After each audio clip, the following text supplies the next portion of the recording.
जय हिंद दोस्तों, नमस्कार। बात कर लेते अभी के दिन भर की सारी बड़ी खबरों की, जहां सबसे पहले आपको बताएंगे एक बहुत बड़ी चौंका देने वाली खबर। दोस्तों, अमेरिका ने जिस रूसी तेल टैंकर को किया जब्त, उसमें निकला यूक्रेन का नागरिक। जी हां, फंस गया जेलेंस्की। बताएंगे सबसे बड़ी खबर। आखिर उस जहाज पर यूक्रेन का नागरिक क्या कर रहा था दोस्तों, जबकि वो जहाज रशिया का था और रशियन को छोड़ दिया गया है, लेकिन अभी भी यूक्रेन के नागरिकों को पकड़ रखा है। दोस्तों, अमेरिका ने बताएंगे इसके पीछे की सबसे बड़ी वजह, आखिरकार करना क्या चाहते थे ये लोग शिप पर। दोस्तों, साथ ही साथ आपको बताएंगे अमेरिका संग तनाव के बीच हिंद महासागर में गरज रहा ब्रिक्स देशों का युद्धपोत, लेकिन भारत नहीं हुआ शामिल। क्या है, क्या इसके पीछे कोई खास वजह है? साथ ही इधर पाकिस्तान और बांग्लादेश के बीच लगातार बढ़ते संबंधों को देखकर दोस्तों भारत ने बहुत बड़ा कदम उठा लिया। भारतीय नौसेना ने पश्चिम बंगाल के हल्दिया में किया ऐसा काम कि बांग्लादेश और चीन की होगी हालत खराब। दोस्तों, साथ ही साथ बांग्लादेश में फिर एक और नए हिंदू व्यक्ति की मौत की खबर। लेकिन इसी बीच दोस्तों बांग्लादेश से हिंदुओं को लेकर एक नई धमकी, नई चेतावनी निकलकर सामने आई है। कहा है कि अगर मकर संक्रांति मनाई तो अंजाम तुम्हारा बहुत बुरा होगा। बताएंगे किसने ये बड़ी धमकी दी है। आज एक से एक बेहतरीन खबर आपको बताने वाले हैं, बस आप वीडियो के लास्ट तक बने रहिएगा। और खबरों में आगे बढ़ने से पहले दोस्तों, अगर आप भी मानते हैं कि ये 2014 के बाद का भारत है जो कि दुश्मनों को माकूल जवाब देना जानता है, तो वीडियो को लाइक करके, चैनल को सब्सक्राइब करके, बेल आइकन दबा के कमेंट में जय हिंद कहिएगा। बात करते हैं पहली सबसे बड़ी खबर की, जहां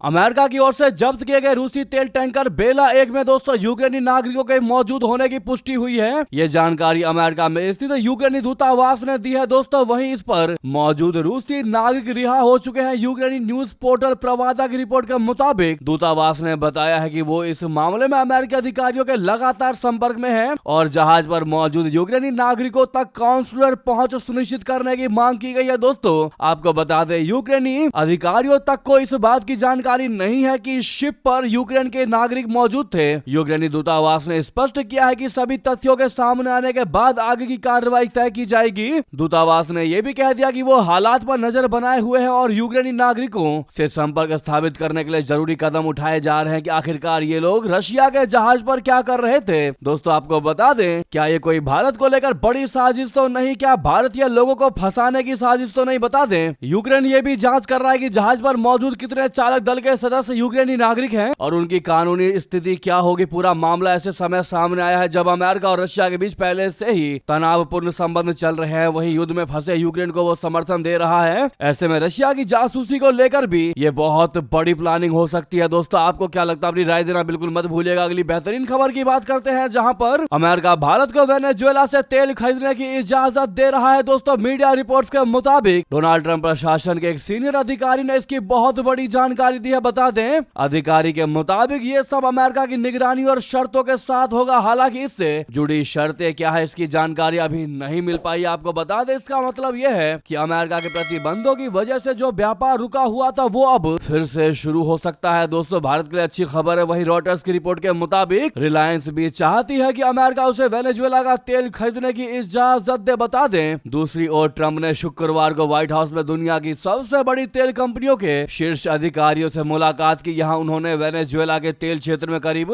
9 लाख करोड़ रुपए के निवेश तक की बात कह डाली। दोस्तों, बता दें, वेनेजुएला पेट्रोलियम एक्सपोर्टिंग कंट्रीज यानी ओपेक का सदस्य है। उसके पास दुनिया का सबसे बड़ा तेल भंडार है, लेकिन वो वैश्विक सप्लाई का सिर्फ 1% ही देता है। अमेरिका ने 2019 में वेनेजुएला पर बहुत कड़े आर्थिक प्रतिबंध यानी सैंक्शंस लगाए दिए थे। अमेरिका ने सेकेंडरी सैंक्शंस भी लगा दिए, यानी जो भी देश या कंपनी वेनेजुएला से तेल खरीदती है उसे अमेरिकी बाजार में व्यापार करने या बैंकिंग सुविधाओं से रोक दिया जा सकता था। दोस्तों, इस वजह से कई देशों ने वेनेजुएला का तेल खरीदना बंद कर दिया। भारत भी वेनेजुएला से बहुत ज्यादा तेल खरीदता था। कई मीडिया रिपोर्ट्स में यह दावा किया गया है कि तब भारत अपने कुल तेल आयात का लगभग 6% वेनेजुएला से लेता था। ऐसे में दोस्तों, अगर भारत को फिर से वेनेजुएला का तेल खरीदने की अनुमति मिल जाती है तो उसे अलग अलग देशों से तेल मंगाने का एक और विकल्प मिल जाएगा। इससे भारत की बढ़ती ऊर्जा आवश्यकताओं को पूरा करने में मदद मिलेगा और साथ ही साथ अमेरिका के साथ संबंध भी अच्छे रहने वाले हैं। इससे ट्रंप भी दोस्तों खुश खुश हो सकता है, और अगर ट्रम्प खुश हुआ तो आप समझ ही सकते हैं कि अमेरिका भी भारत पर से टैरिफ का बोझ कम कर सकता है। जी हाँ, यानी कि कुल मिलाकर भारत को भी बम्पर फायदा होने वाला है। आपकी जानकारी के लिए आपको बता दें, भारत जो है वो दुनिया का तीसरा सबसे बड़ा तेल उपभोक्ता है दोस्तों। रॉयटर्स की रिपोर्ट के मुताबिक भारत की बड़ी निजी कंपनी रिलायंस इंडस्ट्रीज ने वेनेजुएला से फिर से कच्चा तेल खरीदने के लिए अमेरिका से मंजूरी लेने की कोशिश शुरू कर दी है। इस मामले से जुड़े दो सूत्रों ने शुक्रवार को यह जानकारी दी। रिपोर्ट के मुताबिक ऐसा इसलिए किया जा रहा है क्योंकि पश्चिमी देश भारत पर रशिया से तेल आयात कम करने का दबाव बना रहे हैं और रिलायंस अपने लिए वैकल्पिक तेल सप्लाई सुरक्षित करना चाहती है दोस्तों। सूत्रों के मुताबिक रिलायंस के प्रतिनिधि इस मंजूरी के लिए अमेरिका के यूएस स्टेट डिपार्टमेंट और यूएस ट्रेजरी डिपार्टमेंट से बातचीत कर रहे हैं। इस पूरे मामले पर रिलायंस इंडस्ट्रीज ने रॉयटर्स की ओर से भेजे गए ईमेल का तुरंत कोई जवाब नहीं दिया। जी हाँ,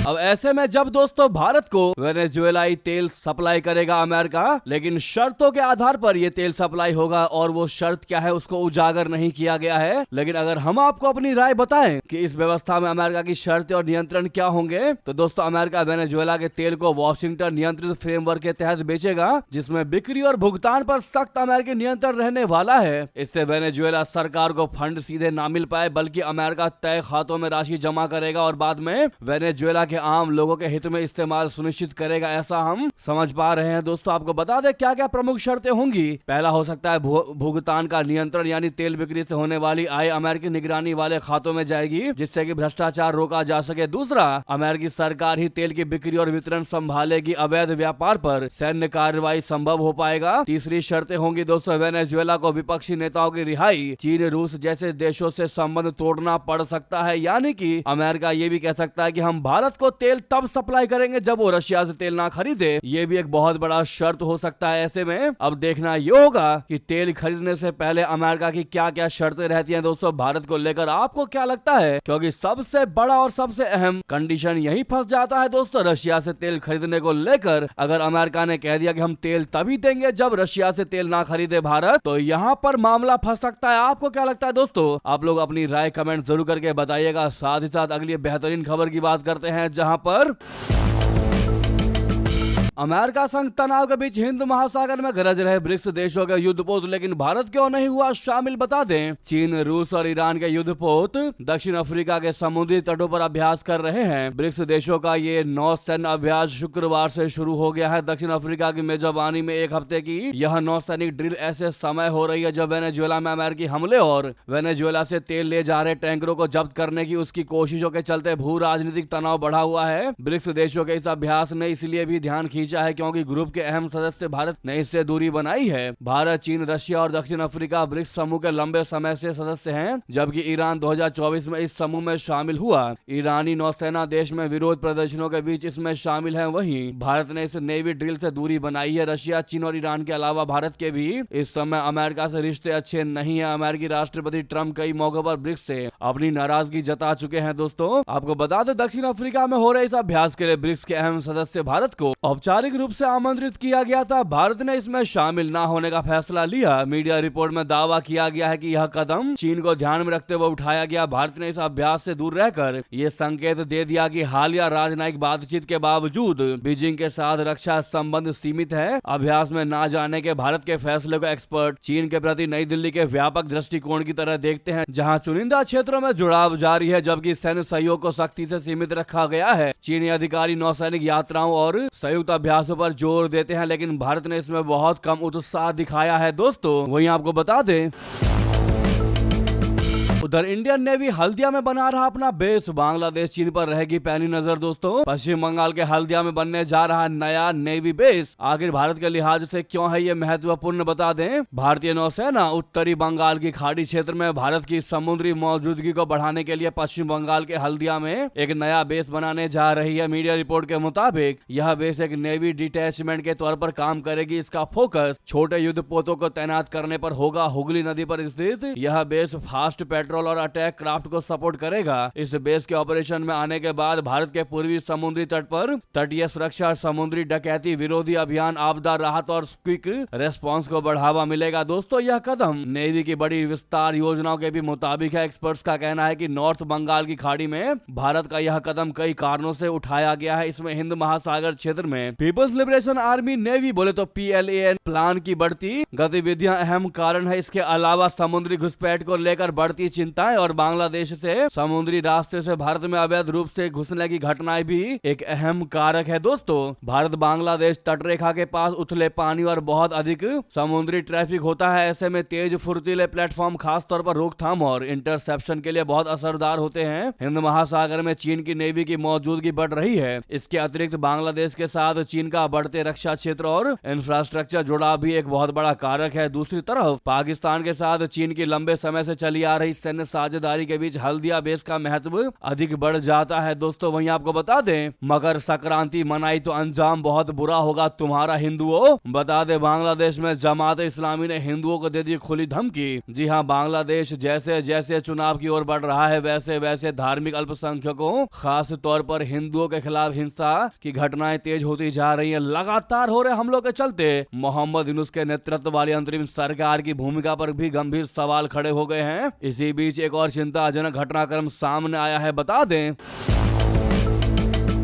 कट्टरपंथी संगठन जमात इस्लामी ने हिंदुओं के प्रमुख त्योहार मकर संक्रांति, जिसे बांग्लादेश में शक्रेन कहा जाता है, उसको निशाने पर ले लिया गया है। संगठन ने इस अवसर पर संगीत बजाने, पतंग उड़ाने और किसी भी तरह का सार्वजनिक उत्सव मनाने पर सख्त कार्रवाई की चेतावनी दी है। इस फरमान के बाद हिंदू बहुल इलाकों में डर और असुरक्षा का माहौल गहरा गया है। दोस्तों जमात इस्लामी के नेताओं ने सोशल मीडिया के साथ साथ स्थानीय स्तर पर मुनादी कर हिंदू समुदाय को चेताया है कि वे इस्लामी मूल्यों का उल्लंघन न करें। साफ शब्दों में कहा गया है कि अगर शक्रेन के दौरान पतंगबाजी, संगीत या सार्वजनिक कार्यक्रम हुए तो इसके गंभीर परिणाम होंगे। इस चेतावनी के बाद ढाका, चट्टगांव और सिलहट जैसे शहरों में रहने वाले हिंदुओं के बीच भय का माहौल है, डर का माहौल है। कई परिवारों ने इस बार त्योहार सादगी से या घरों के भीतर ही मनाने का फैसला किया है। दोस्तों मकर संक्रांति या शक्रेन बांग्लादेश में हर साल 14 जनवरी को पारंपरिक उत्साह के साथ मनाई जाती रही है। पतंगबाजी, तिल गुड़ से बने व्यंजन और सांस्कृतिक कार्यक्रम इस त्योहार की पहचान है। हालांकि पिछले कुछ वर्षों में कट्टरपंथी संगठनों ने इसे गैर इस्लामी बताकर विरोध शुरू कर दिया है। पिछले साल भी ढाका और चटगांव में शक्रेन मना रहे लोगों पर कथित तौर पर हमले हुए थे, जिससे तनाव और ज्यादा बढ़ गया। अब आप अंदाजा लगा सकते हैं कि जमात इस्लामी तो सरकार में भी नहीं है, उसके बावजूद भी दोस्तों इतनी बड़ी धमकी दे रहा है। इससे बड़ी बात क्या होगी? मोहम्मद यूनुस की सरकार पर लानत है दोस्तों, जो ऐसे बयानबाजी करने वालों पर भी कोई एक्शन लेता दिखाई नहीं दे रहा, क्योंकि खुद मोहम्मद यूनुस ही ऐसा चाहते हैं। अगर आप भी मानते कि भारत की मोदी सरकार को इस पर तगड़ा एक्शन लेना चाहिए, बांग्लादेश को घेरना चाहिए और हिंदुओं की सुरक्षा सुनिश्चित